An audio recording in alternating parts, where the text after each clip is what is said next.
तर काय म्हणायचं आहे?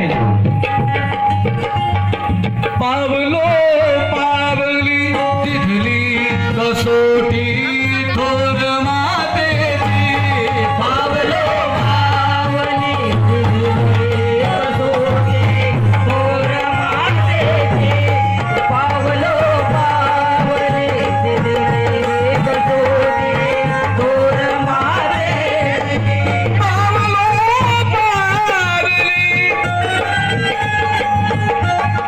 पावलो पावली तिथली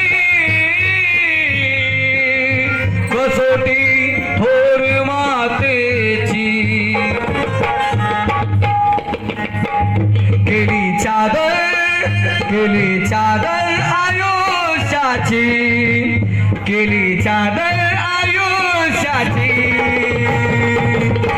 मुलांना पाळण्यासाठी केली चादर आयुष्याची, मुलांना पाळण्यासाठी, केली चादर आयुष्याची,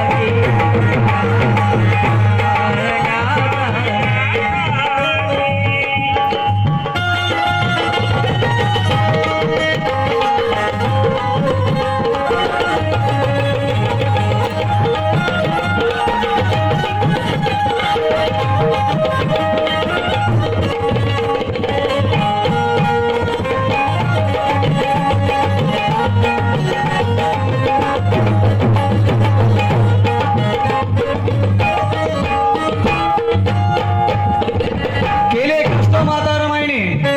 आणि ज्या वेळेस माता रमाईला क्षयरोग झाला, टीबी झाली, तर त्यावेळेस पत्रामध्ये डॉक्टर बाबासाहेब आंबेडकर म्हणले की रमा, तुला टीबीचाही रोग झालेला आहे, तर त्या तिथे मी येऊ शकत नाही. कारण की त्या देशामध्ये, आपल्या देशामध्ये टीबीचे डॉक्टर नसतील रमा. पण मी या जातीय व्यवस्थेला जो रोग झालेला आहे, त्या जातीय व्यवस्थेचा डॉक्टर फक्त मी एकटा रमा आहे. म्हणून तू घरी न बसता तुझ्या तब्येतीची काळजी घे आणि तू धारवाडला मी वसतिगृह बनवलेला आहे, त्या ठिकाणी जा. म्हणजे तुझ्या मनालाही बरे वाटेल, तब्येतही बरी राहील. पण धारवाडला गेल्याच्या नंतर माता रमाई, त्या ठिकाणी गेल्याच्या नंतर तिथं बघतात तर 4 दिवसापासून तिथलं मुलं उपाशी असतात.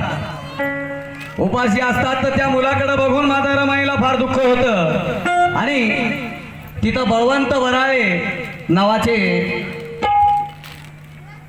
त्या वसतिगृहाला सांभाळणारे, तर ते म्हणतात, आई की 4 दिवस झालं मुलांना जेवणासाठी राशन पाणी नाहीये. आम्ही किराणावाल्याकडे गेलो, पण किराणावाल्याने मागची उधारी